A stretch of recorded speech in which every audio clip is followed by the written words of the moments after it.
Can you see the screen? Yes, Yes, we can. Soma. Yes, we Okay, can. right. Thanks. Sorry about that. So the topic today is the gradual path or the progressive path to Nibbana. This is taken from Digha Nikaya or long discourses. Let me begin by saying, where do we take the authentic information about Dhamma, about Buddha Dhamma? I think the closest we have is Tripitaka. So I would like to base this exactly on the texts of Tripitaka, which we know consists of Sutta Pitaka, Vinaya Pitaka, and Abhidhamma Pitaka. So Sutta Pitaka is where we take today's Dhamma, and Sutta Pitaka has, as we all know, just a reminder, 5 Nikayas, 5 different divisions or divisions we may call it: Digha Nikaya, Majjhima Nikaya, Anguttara Nikaya, Sangyutta Nikaya, and Kuddaka Nikaya. Digha Nikaya, they say the name is derived from the fact that it contains the longest of the discourses, which is largely true, but it does have some short discourses, and Majjhima Nikaya has also some long or even longer discourses. Digha Nikaya has the smallest number of discourses, which is 34, and that is divided into 3 sections. The first section is called Sila Kanda Vagga. It is about morality. All of the 34 discourses are about morality.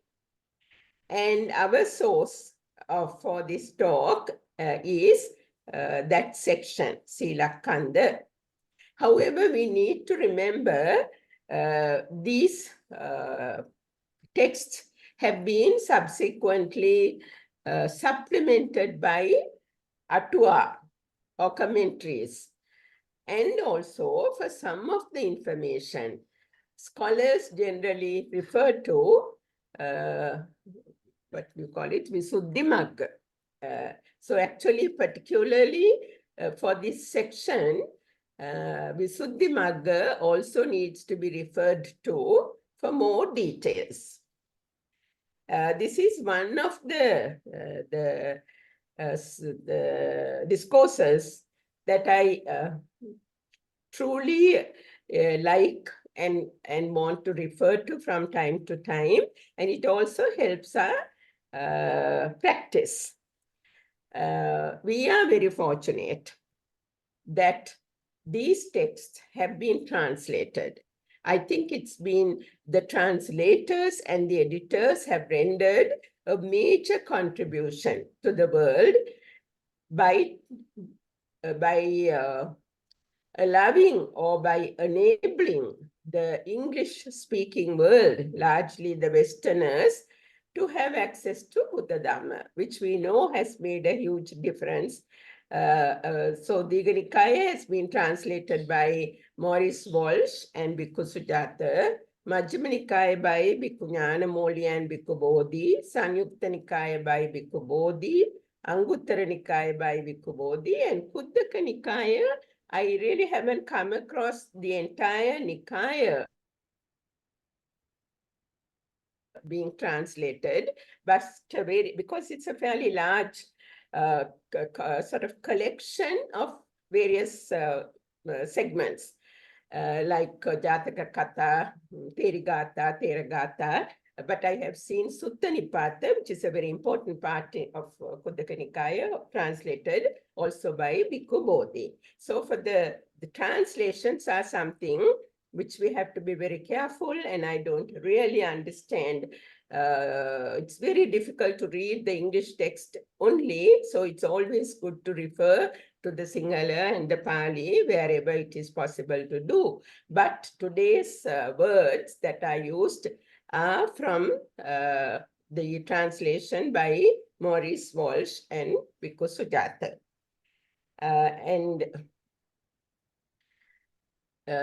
So in this first division of Digha Nikaya, which is Sila Kanda Vagga,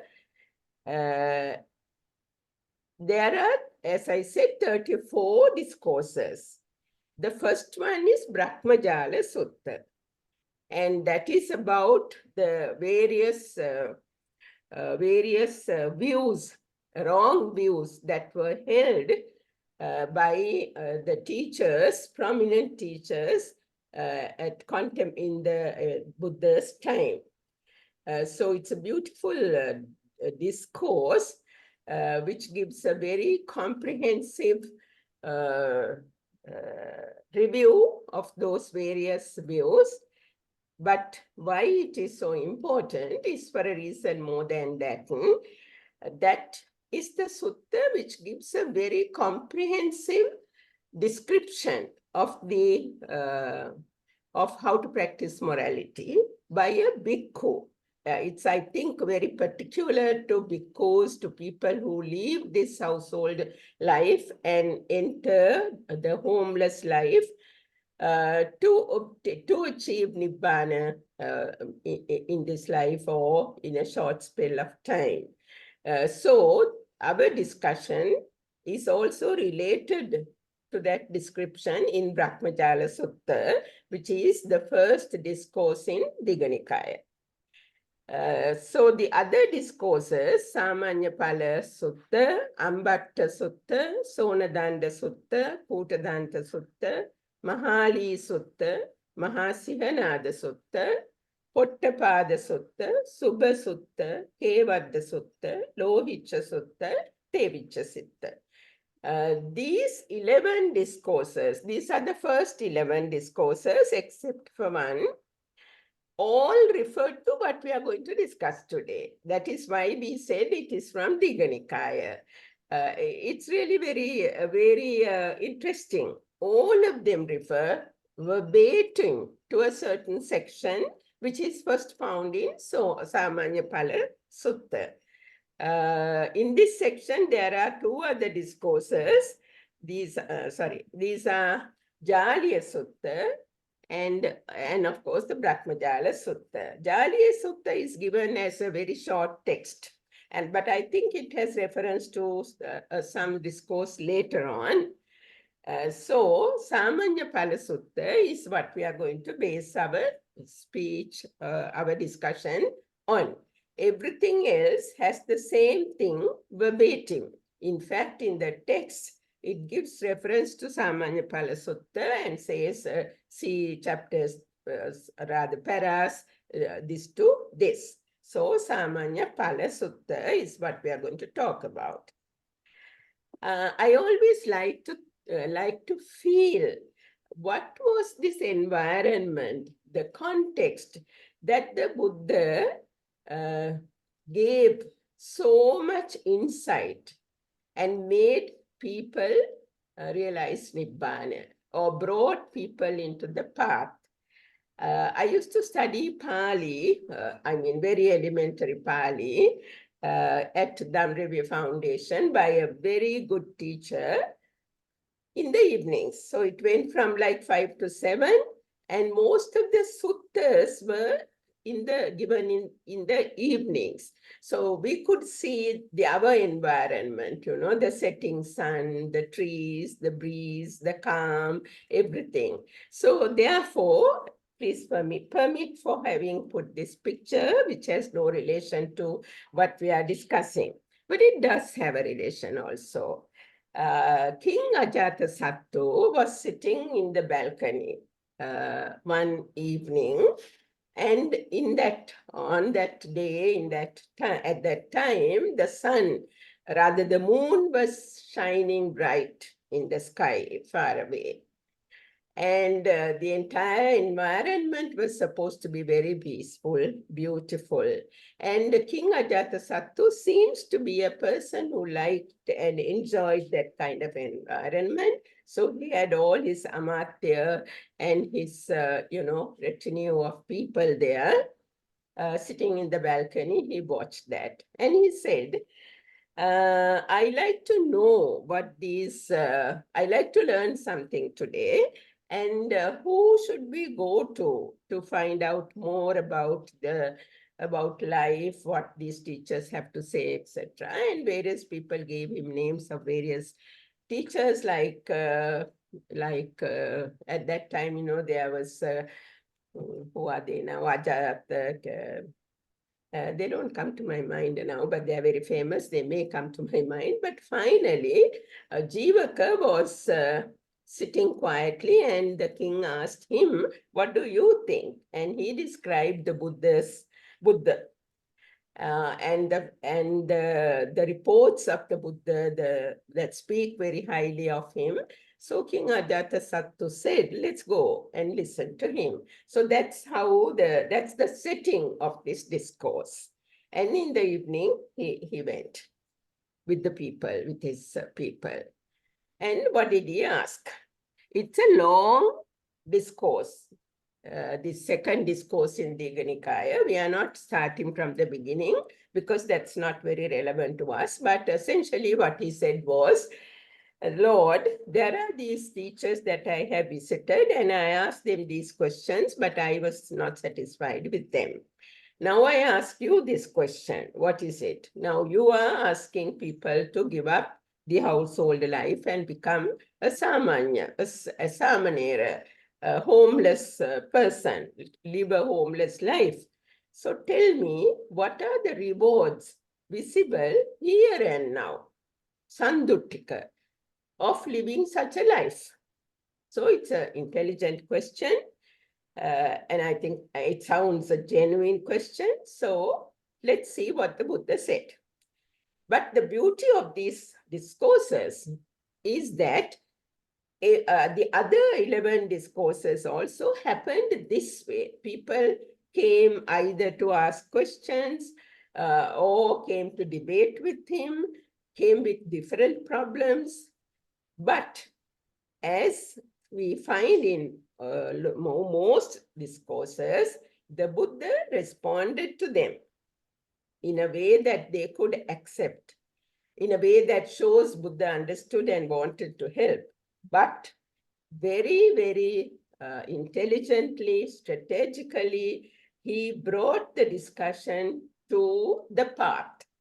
That's what you see when you read these discourses. It's really beautiful. So let's see what this path that he gave in the Samanyapala Sutta.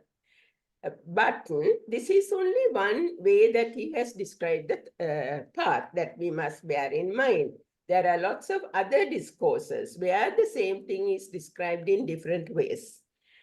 So let's keep that in mind too.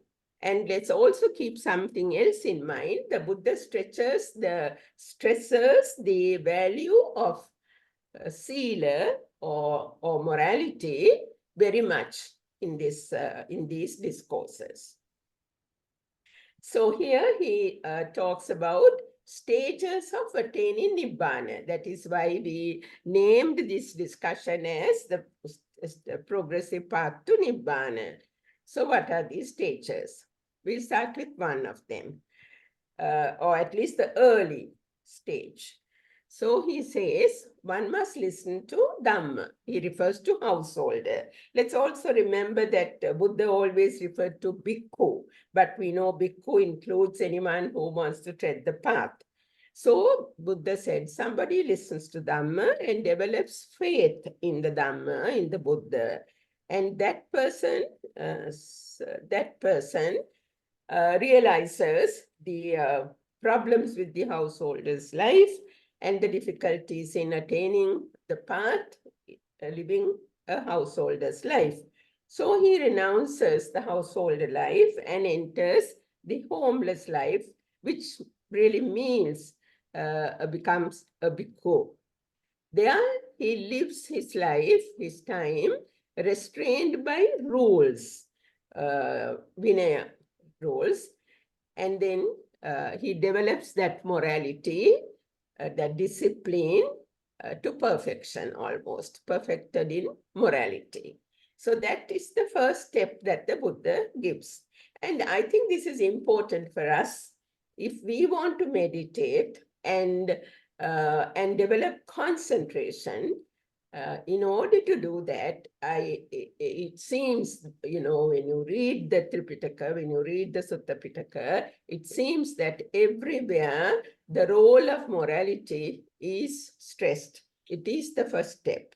So those of us who have fear of this samsara, who see such suffering around us and us, uh, yes, we need to meditate, but first we need to be well established in morality. So that's really important. And he called this perfected in morality. It's Aryan morality. Aryan morality, because at the time there were all kinds of views and disciplines, and therefore he stresses Aryan morality. And what does that mean? For lay people like us, it really means restraining from 5 unwholesome deeds, pancha akusala deeds. Adding also, when it comes to musamada veramani, also the samprapralapa and those 4 types of words. But when it comes to the bhikkhu, a person who has given up the householder's life, the discipline is really very tough. In Brahmajala Sutta, there are 3 types of morality described. One is minor, Kudasila, Majjhima Sila, and Mahasila. Minor, middle, major discipline. These are described in great detail in Brahmajala Sutta. One can read it, but minor is more or less like what we can actually do. Like when on a day that we observe Sil, it's mostly that. So other things are a bit difficult for a lay person to do, but one can always read Brahmajala Sutta, like halfway through, you find these 2 described very well. And in the subsequent discourses, the reference is given to that discussion. What happens when you practice this? When you start practice of morality, wanting to perfect it, with the determination to perfect it, I think. Otherwise, even yesterday, I heard a discussion saying, it's okay to tell a white lie once in a while. After all, it is to help somebody. So what do you think? Do you think that is okay? But we don't want to discuss that. But once somebody reaches Aryan morality, then he sees no danger from, he might see danger from other things, but according to the text, he sees no danger from not living in morality. But what does that mean? For example, if you lie, for having lied, you will feel fear. It will bring fear. We will feel fear. Similarly with the other precepts. And I have to also preface this discussion saying, this sutta is full of similes, beautiful similes, all from the nature. It's another side to the discourses that the Buddha gave. One thing the similes make help us have mental images. You feel close to the nature. You feel easier to understand the simile and thereby to understand the concept as well. So the simile he gave here is like he says, suppose my screen has a problem. I know how to get rid of that. Give me a second. Okay, fine. The simile that he gives is, it's like a king. And of course, he's referring to India, the provincial kings, who has overcome all the adjacent kingdoms. Kings, they are all friendly now to him. No enemies there. And such a king does not feel fear of invasion or fear of any harm coming from another king. So it's like that. And I think most of us can, at least to some extent, to some small extent, feel that. If you don't steal anything, I'm sure then we feel a certain lightness. We are not so afraid of losing our things. So it's worth practicing in this life. Whatever happens, we will not breach the codes of conduct. So let's try that. Having said that, then the next thing in that sutta is, he said, one must guard the sense doors. Protected sense doors. Now, what are sense doors? We all know: eye, ear, nose, tongue, body, and finally also the mind. What does that mean really? How do we guard our sense doors? Let's take the eye. The physical eye is not what we are talking about. It is the what we call chakku viññāna, of course, that comes with the eye and with the object. So when the eye sees an object, if we talk in conventional terms, there is no problem with it. But the problem lurks immediately behind that. We grasp at the object, its major signs, what we call Vyanjana, Anuvyanjana, secondary characteristics. So what that means is, first we take it as something good. A young man seeing a pretty girl might say, oh, wow, pretty girl. That's not it. Then he goes to see her eyes, her face, her body, everything is so pretty, so fair, so nice. Then you know what can happen. So not grasping these major and minor signs of whatever you see is how we protect, guard the eye faculty. Similarly, the ear, nose, tongue, whatever. And so we say we developed restraint of the eye faculty. We guard the sense doors so carefully, so meticulously. I think we should not wait till we get to become a priest or a bhikkhuni. We can do it now itself. We must do it now itself. If we are seriously expecting to one day see to attain Nibbana, one day, eons and eons later. Let's make use of the little time we have now to do this. We may not be able to do it every day for every single thing. That's not the idea. But being able to understand, okay, now I am crossing the limits. Okay, so this is the eye faculty. If you close the eye, not literally, if you close the eye, then we are guarding our eye faculty. If when we do this properly, we reach Aryan protection of the eye faculty. And at that time, see, the Buddha says, the Buddha talks about joy throughout this discourse and the other discourses that follow. Now here he says, one experiences blameless bliss. What does that mean? Now, when we do not protect our sense faculties, that is where we get into trouble, sorrow, feelings of sorrow, sadness, and all kinds that are associated with such feelings. But if we have guarded our faculties, then blame arising from those will not come to us. So that is called blameless bliss. No one blames us. So that's guarding the sense doors. The third thing, I may be missing out on certain things. We are given the time as well, so you do need to forgive me for that. The third is accomplished in mindfulness and clear awareness. Now we are coming to things that are a bit more difficult to understand. What is accomplished in mindfulness? I don't think we need to speak at this time, because I'm sure everyone here is fully conversant with that. Let's focus on clear awareness. What does that mean? Acts with clear awareness. That doesn't tell us much. But walking, sitting, standing, eating, drinking, whatever we are doing, we are supposed to be aware of that. But it is not the basic awareness only that we are talking about.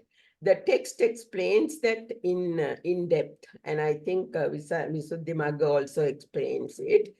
Now, it is not only that, okay, now I am walking. I'm aware that I am walking. I know I am raising this foot, I'm taking it forward, I'm putting it down, and I feel like this.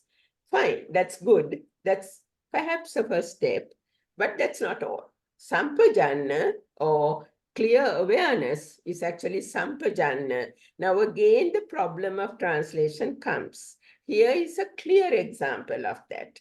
Sampajanna is, to my understanding, not basic awareness.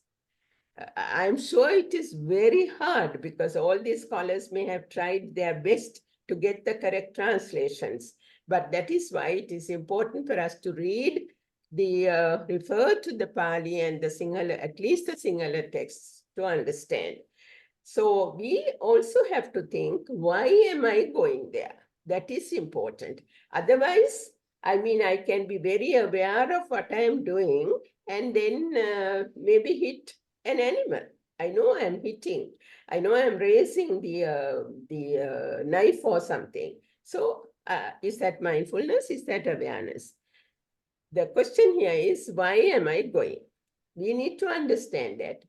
Does it serve a good purpose or does it not? Good is not the right word. Is it a wholesome purpose or is it an unwholesome purpose? That is what we mean by sampajana, knowing that, at least that is part of what we mean by it. What is the use of my going? And if we think like that, even in our own daily household work, we can refrain from many unnecessary things we do, we say. Just think about it, how much it will help our lives. Then this is the next important thing. And again, when you refer to the Atua or the commentaries of the Digha Nikaya, the commentaries are full of little stories of examples how this has happened. For example, one story, let me relate. I don't think we have time. A young priest, a young monk, and elderly one, not very elderly, but a monk who has obtained upasampada, were walking somewhere. And the little monk, the young one, saw something on the way. The book doesn't say what he saw. Now, he was going with sampajana. He took this object in his eye and he contemplated on it. Basically, he meditated on it. He thought about it uh, uh, in the way you would do with Vidarsana.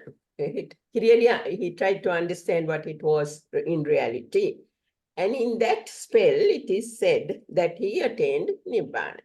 He must have been a person who has tamed his mind, who has developed all these faculties for maybe eons of times. And this was the time that it came to fruit. And of course, the elder priest did not know, and he called out to him to do some service. He went and he did exactly how he did things before he attained this Nibbana. But he told the elderly monk, please come back a little bit and see this. And he showed what to look for. And then the elderly monk also did the same thing and attained Nibbana. So contemplates on the objects. Contemplates is a heavy word. What does it mean? We know. But one useful hint I got was, it is said here that the person, as the mind, the chitta is the better word, arises taking in an object, one needs to bring together all the mental concomitants in that thought. When we do that, that is concentration. And thereby, there is no space for that chitta to take in unwholesome, meaning chaitasika, unwholesome concomitants. That is how we protect this. That is how we develop this clear natang sampajan. So what I feel is, maybe there are scholars here who understand better, but I feel clear awareness is not enough of a description of sampajana. Because sampajana has a tint of prajna there. Actually, it is prajna. Clear awareness does not bring in that aspect of it. So then, I mean, once your mind is concentrated and it is a wholesome mind, then the defilements such as anger, hatred, or greed, or jealousy, or pride cannot come in because you are aware. So when you're walking not only keeping an eye on your foot or your body. No. Ande.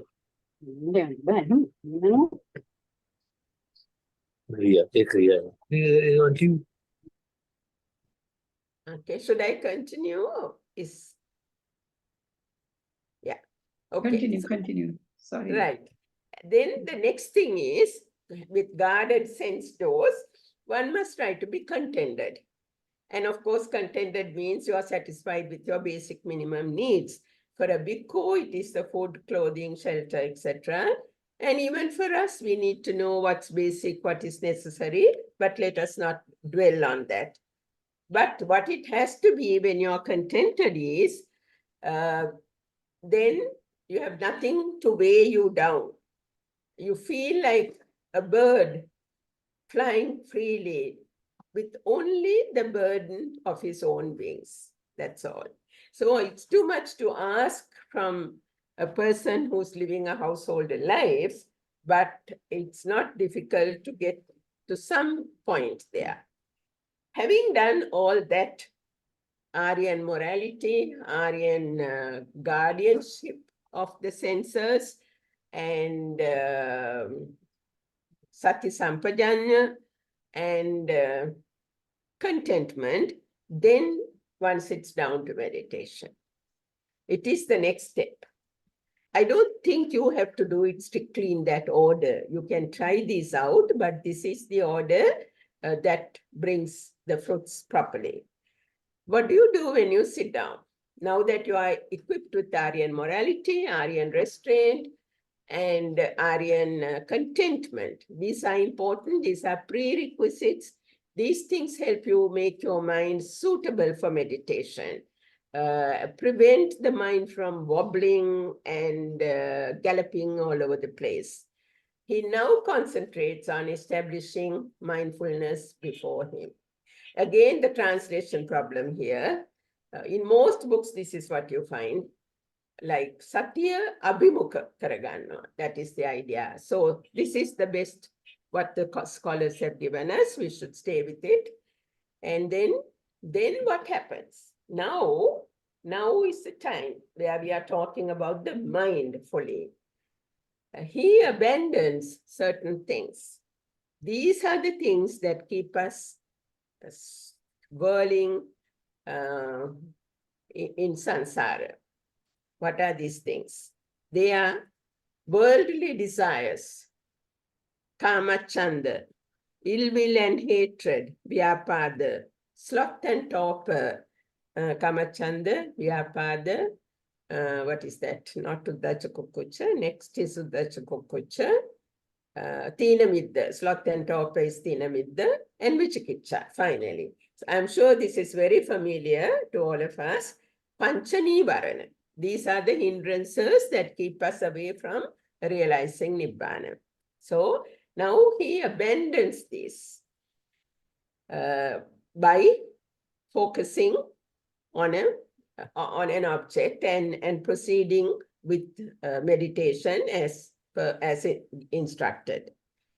And when the 5 hindrances have left him, here it is amazing the way the Buddha has given so many examples. We have no time to look at those examples to show a particular thing that happens to the meditator.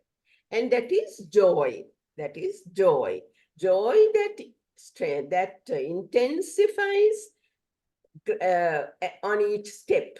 Now he says gladness arises, but later he uses stronger words. Gladness arises. How? He says, it's like the feeling that a man who has been in bad debt gets when he's freed from debt.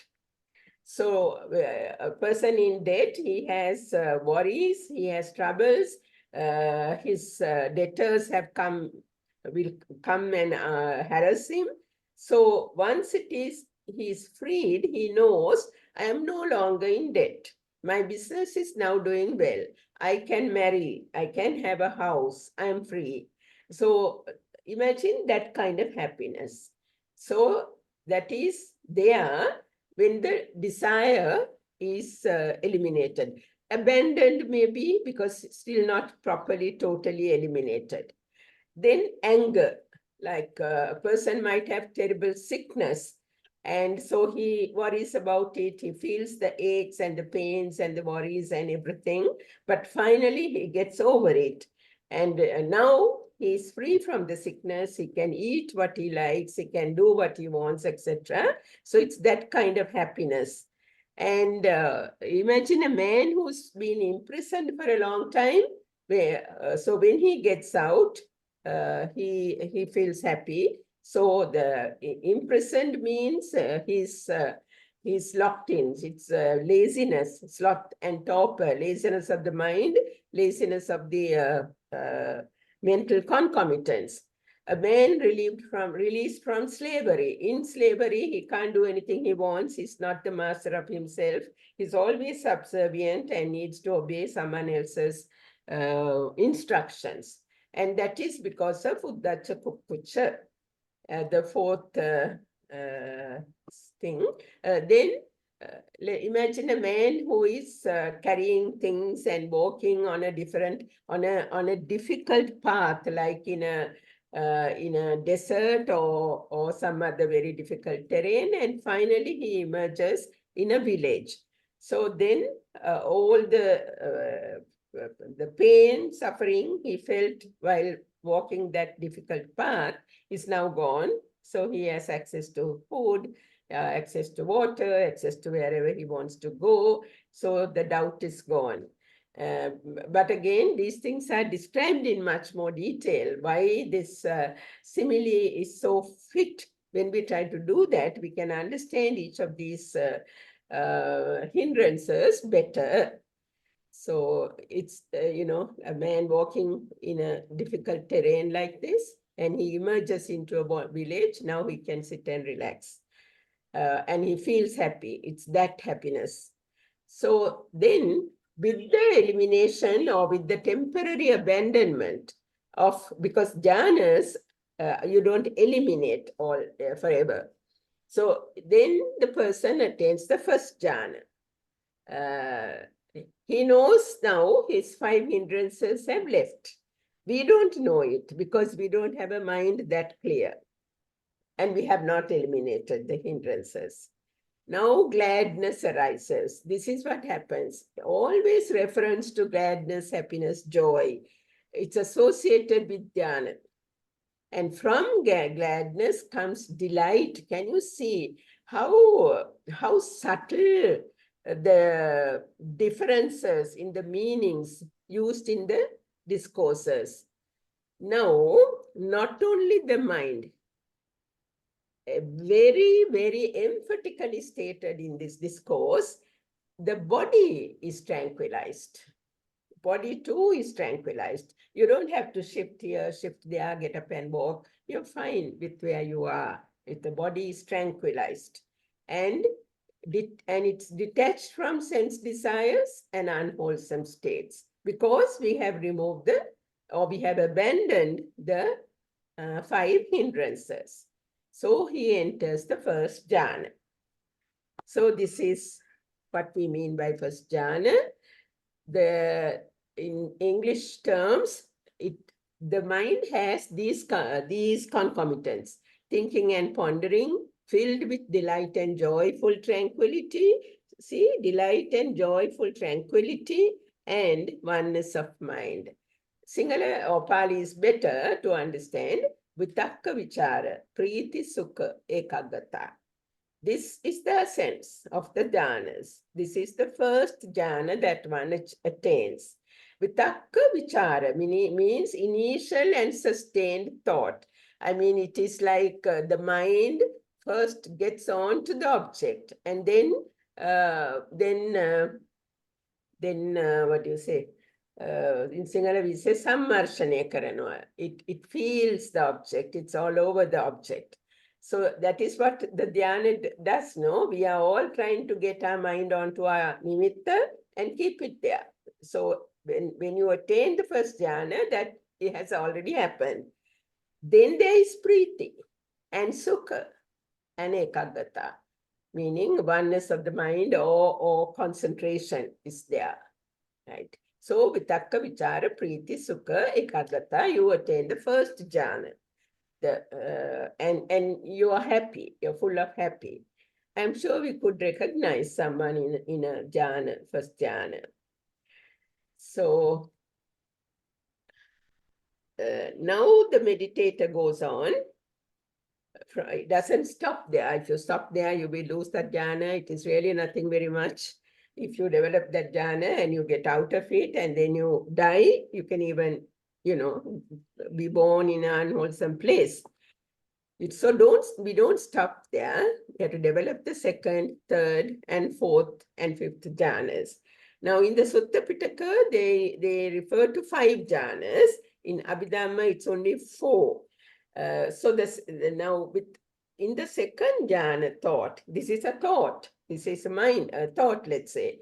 There is no vitakka vichara because the concentration has developed so much. The mind has now become so much one-pointed that there is no, and it stays on the object. There is now no need to, with effort, to take it up to the object and hold it there. It happens automatically. We are in that stage now. So now there is priti, sukha, ekaggata. Again, the first jhana arises from detachment. The second one arises from the viveka sukha, because you are now, the meditator is now restful, peaceful, priti, sukha. Then, if meditation continues, priti also goes away. For someone who has developed the mind to that stage, there is no need for that kind of priti. But there are lots of good examples to explain this priti. We'll see whether we have the time to look at even 1 or 2. The sukha is the bodily comfort that you feel. And of course, the concentration, the one-pointedness of the mind. So with mind concentrated, purified and cleansed, these words come repeatedly. Unblemished, there are no blemishes now, free from impurities. It's now malleable.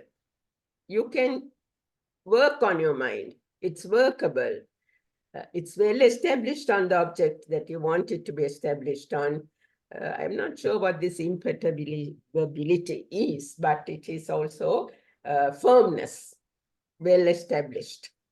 So now the meditator applies and directs his mind towards knowing and seeing. Now he's getting on to vidarshana. He can also develop supernormal powers. We are not going to discuss this. Divine ear, you can hear more than what normal human beings hear. Knowledge of others' minds. The mind is now one of desire, now it's free of desire. It's one of anger, it's free of anger, etc. So knowledge of others' minds. Also can see the previous existences. They say if a man goes from the village to another village and to another village, and he comes back to the original village, then he can describe what he saw in the village he went to, what he was doing, whom he met, etc. So it's like that. You can see the previous existences. You can have divine ears. And then with all these things, when his mind is at that stage, he can mold it to anything he wants to achieve this. Like experienced, skilled potter can take well-prepared material, like the well-prepared mind for the meditator, and turn it into anything beautiful that he wants. So lovely examples. Just as a potter can make any kind of pot he likes from well-prepared clay. So the monk with the mind well concentrated enjoys and achieves this. Now comes the next step. He then applies and directs his mind towards knowing and seeing. That is to insight meditation, trying now to see the reality. He knows that his body, it's material, it's patavi, apo, tejo, vayo. And he knows that when we walk, which of these arise and intensify, when we put down our step, what happens, etc. He can see these things. He also can see his mind. He sees his mind. And he understands that the body is born of the mother, it's liable to be broken, braided. He knows his consciousness, that it's bound to the body, etc. And with his mind, now at this stage, concentrated, purified and cleansed, unblemished, malleable and workable, and imperturbable,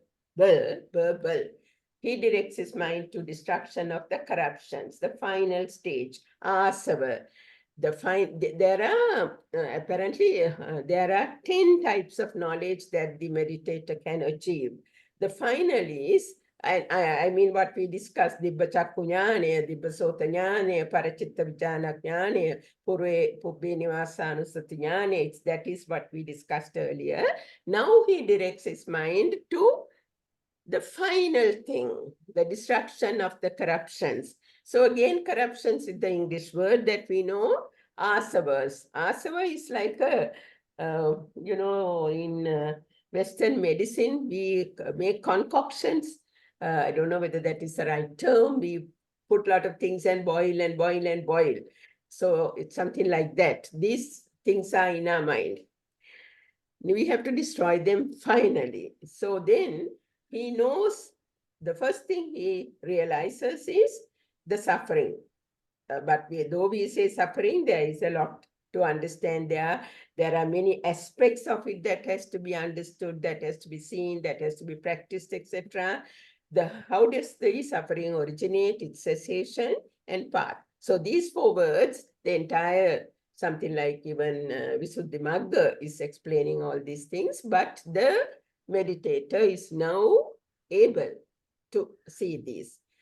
So then he goes on to each of the corruptions, the asavas that defile our mind, and sees their beginning, their cessation, and the path leading to their cessation. So when this is finally seen and understood, then is what we all hope to do. But at this stage, it is like this.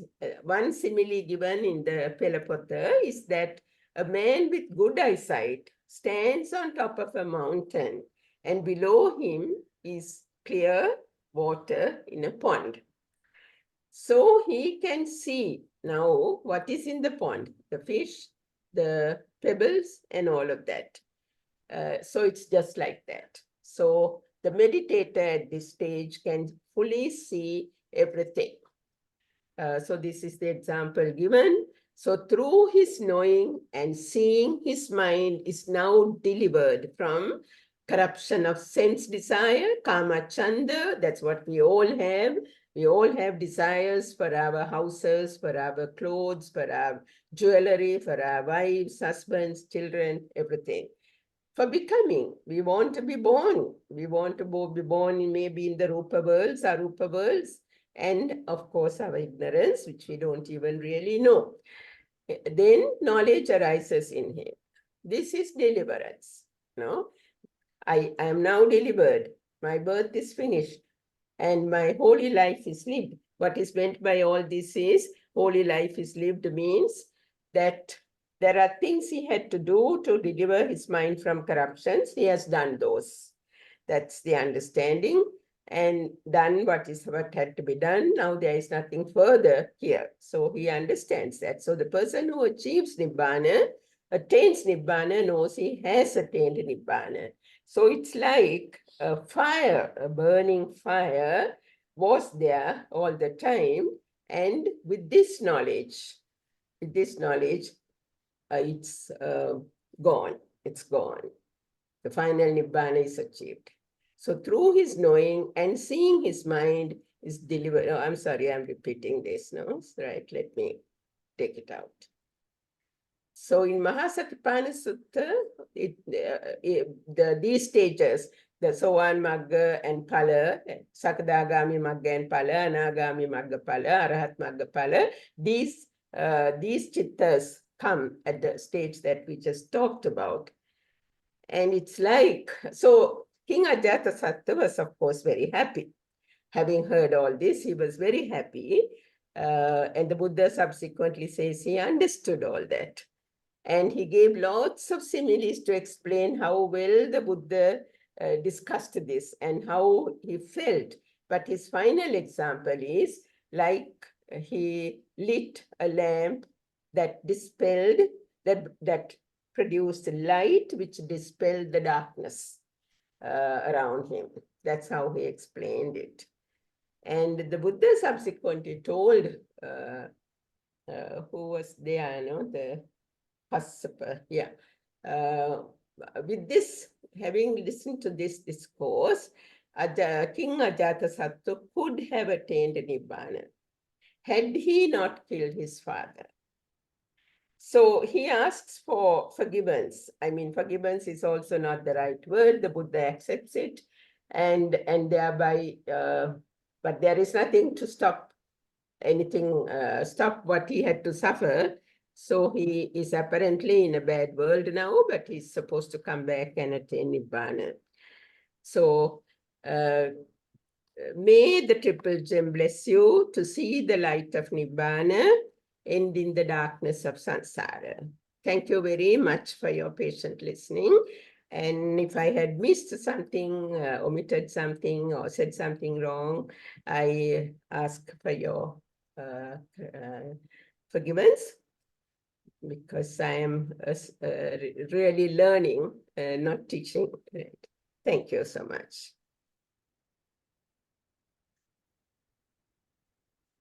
Thank you very much, Soma, for taking us through that long discourse. We didn't feel it was long the way you did it, but I'm sure there are a lot of questions.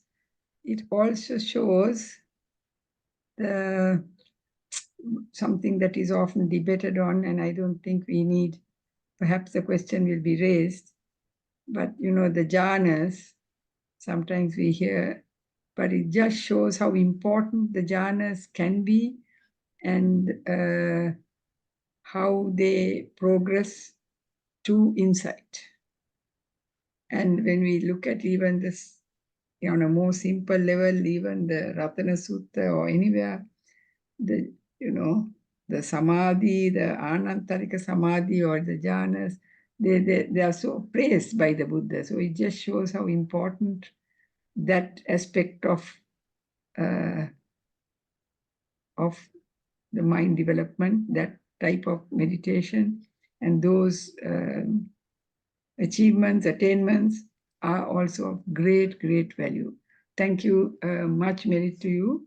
We'll open the floor to discussion.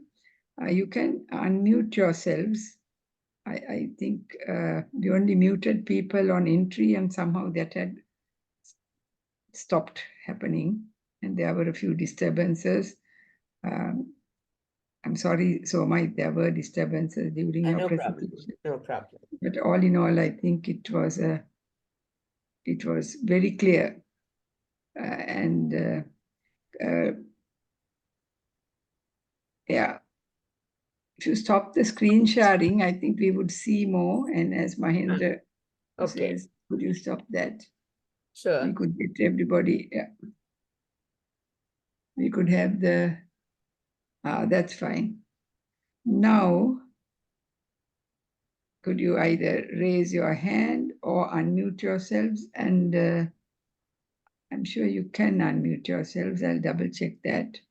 But please ask questions. I'm sure there are plenty of questions. Can I ask a question? Yes, Lakshman please. here. Yes, Professor. Thank you very much, Soma. I think it was a very well explained Dhamma talk that you gave. I just want to ask, get a clearance on one matter. That is because you mentioned that once you say get over the 5 hindrances, and you are left with gladness, and or gladness arises. And I'll just take two of the matters. You said a man who is freed from death, where you mentioned it was desire, a man who used, say, a terrible, who was cured of terrible sickness. Now, what I really want to find out is now, actually, in order to get this gladness, there are certain individuals who would have helped me, like maybe a sickness, a doctor would have helped, or in the other case, someone else would have helped. What is the maybe situation of those now? They are really engaged in their profession or vocation to give this, obtain this gladness to the others. What is their position when you consider, now you were talking of attaining Nibbana? How would they be able to, those people who performed it, to get any sort of benefit, or maybe to go on a correct path? Yeah, that's a good question. And also that is one place where I did not really dwell on, Dr. Lakshman. So those 5 examples are about are to explain what happens to a person having those nivaranas. They don't explain the joy you feel with the dhyana. And also, it is a simile, like a person who has been suffering from a severe illness. If that person is cured of that illness, there is a sense of gladness in him. So those are the examples he gave for the 5 hindrances. But when it comes to the Vitakka Vichara Priti Sukha Ekaggata, that Priti is explained with the different examples. And what is common to that Priti is that it fills the entire body as well. If I can, I have the book with me, maybe I can give one example. If I hope it doesn't take that much time, let me see.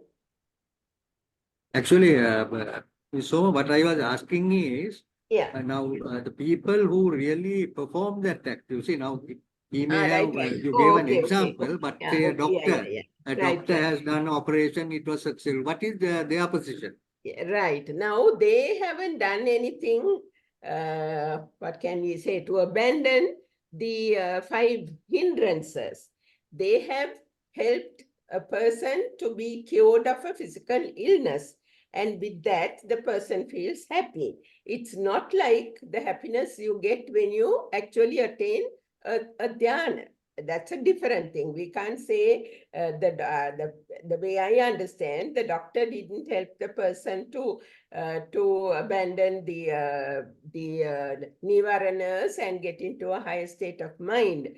But the person felt a sense of gladness. But it is not comparable to what a person with the dhyana achieves. And we can't say the doctor is someone helping the patient to attain a higher level of mind. But certainly he's a person who could help the patient to get over the illness and thereby feel happy.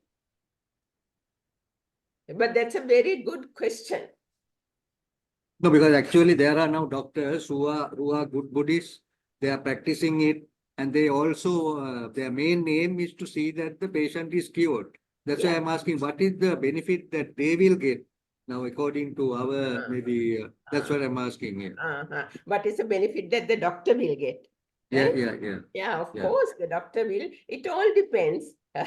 Let me say, it all depends. Now, if the doctor's intention was to help the patient, to help him get rid of the illness, and also he may think further, make the patient feel happy. Then the doctor is let's say, the doctor is developing wholesome minds. In Abhidhamma terms, Kamavachara Maha Kusala Sit. Those kinds of chittas do not have any definements in them. So he has accrued a lot of merit. That much we can say. obviously. But if the intention was, like, excuse me for saying this, purely to make money, then I don't think he accrues that kind of merit. Yes. Thank you, Dr. Soma. Right.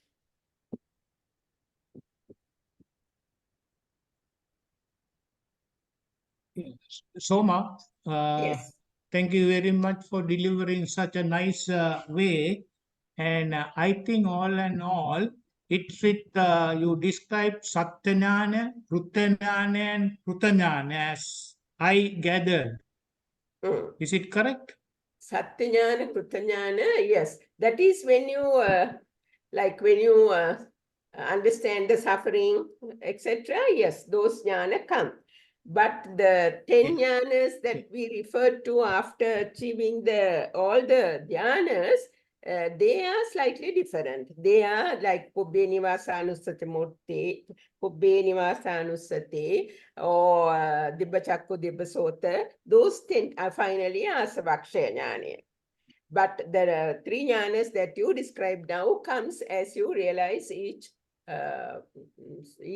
truth, suffering, causes of suffering, etc. All right. Yeah. Thank you so much indeed. Thank you. Any other questions? One question I thought I would be asked and hoped that it would not be asked is, now we hear that, well, this is the path. And as I said before, there are other suttas, which this, and also this is nothing but the eightfold noble path, nothing but that. It's described in a different way. Sila, then you meditate, samadhi, and then you develop those jnanas, prajna. Sila, samadhi, prajna. But how you do it is described here. But sometimes we have heard, oftentimes we have heard that someone listened to Buddha's discourse, or even maybe just a short verse, and they have attained Nibbana. So did they go through this process or not? What happened? Again, I must make another comment that Buddha did not praise jhanas. I mean, Buddha did not, what shall we say? Buddha did not say they were the end. They are there, as we just saw, to develop our mind, concentration. And once the mind is clear, concentrated, one-pointed, we are able to see. One example he has given in this sutta is, if you take a gem that is nicely cut, bright, nothing inside, no blemishes, then how you see through the lens. It's like that. So jhanas help one to achieve that level of concentration, that level of malleability, workability, whatever. Some people may be already having it, but didn't have that spark to ignite their knowledge. And my question was, in fact, I wanted to ask someone very knowledgeable about these things before the talk today, but I couldn't find the time. One question is that, is it possible to achieve Nibbana without going through the jhanas? Because the Buddha has never praised jhanas as such for its own sake. Jhanas as a way to develop your mind. And this is my reading. But can you achieve Nibbana without actually going through the jhanas? But people say, Rahatan Vahanse must at least achieve the first and the second jhanas, and it can happen very fast for somebody who has developed the mind already. But need to find out more about it. If there is someone in the audience who knows, that will be nice to know.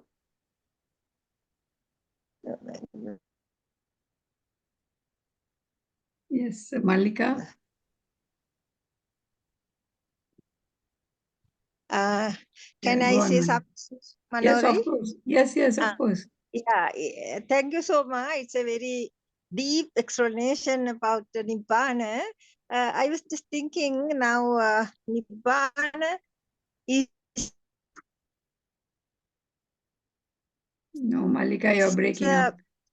Is a state where you pay all the defilements. So defilements are many.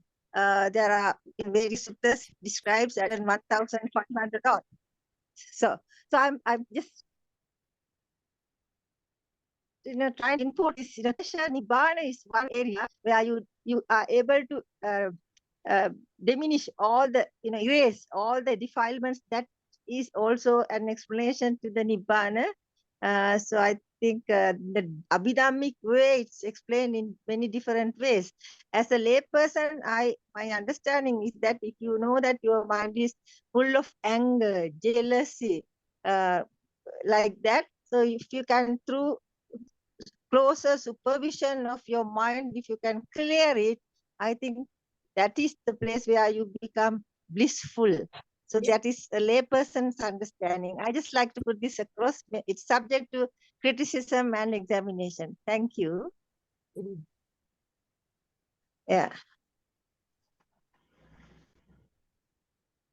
Yes, of course, that is what it is. And that is what we see, like even in psychology, people have adopted this as a technique. Watch your mind, know your mind, and recognize it and refrain from acting maladaptively. So what you said is perfectly correct, Malika, I think. Yes. Okay. Thank you Thank so you. much. Yes, yes. Right. Any other comments or any questions?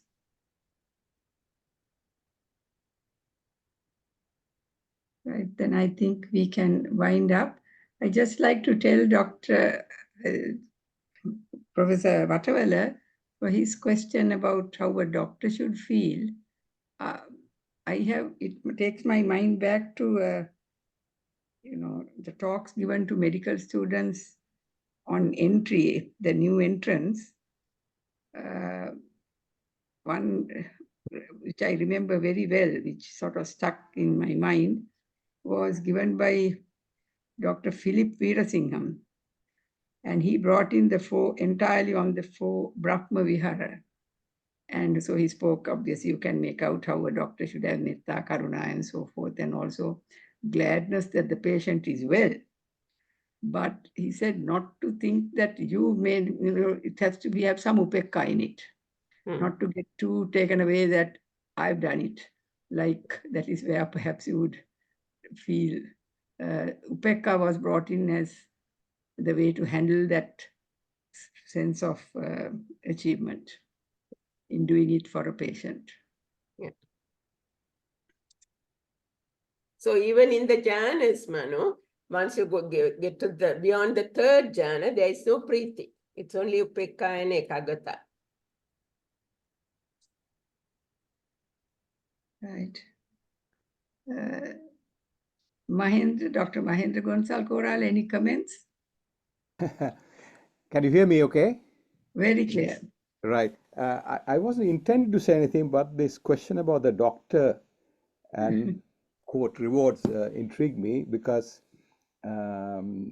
maybe something I have bugging me for some time. The question of gaining merit, how people talk about merit almost like a bank balance. My merit has gone up by 2 points because I gave a dana or something. And if people believe that being a doctor and you help somebody to feel better, cure or alleviate the symptoms, that you gain something, to me that's a false belief. The goodness in doing something is the fact that you have developed your mind in such a way that you appreciate the importance of helping other people and alleviating their suffering. That's what you do it for. You don't expect anything in return at all. And a person who has that mindset is developed enough to advance further. But if he's doing it because I get a lot of merit now, so I can go to nirvana 2 seconds earlier than the other person. I don't think to me, that's a very common misunderstanding among lots of Buddhists I know. They keep doing things to gain merit. And I try not to use that word at all. I say we want to get further knowledge, enlightenment, improve our behavior, our outlook, our thinking. That's what it is. So if as a doctor I cultivate that, then I'm developing. I'm not expecting anything at all. Yeah. The fact that the patient is cured might give me some personal happiness to see a person, but the whole point is not to gain merit. I don't like the term gain merit at all. It just me, that is, sorry.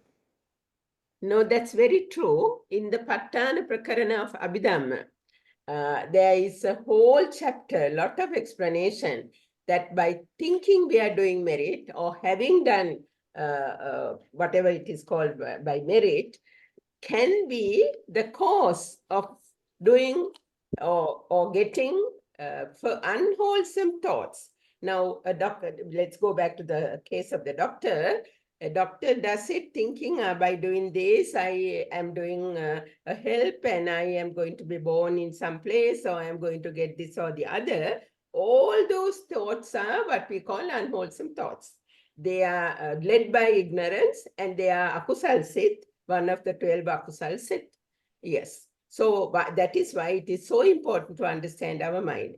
We can do something what we call merit, quote unquote, and that can be the cause of much, much more demerit. That's possible. Yes. Expecting something, that's desire. Kama chanda. Yes. Absolutely. Thank you. Thank you. So that had a nice, complete answer now. Thank you, Mahendra and Soma. So Soma, thank you once again. And before I wind up, let me remind that next week we have a very, again, useful, valuable topic, living in perfect harmony, how to do so, as 3 monks did in the time of the Buddha in that sutta.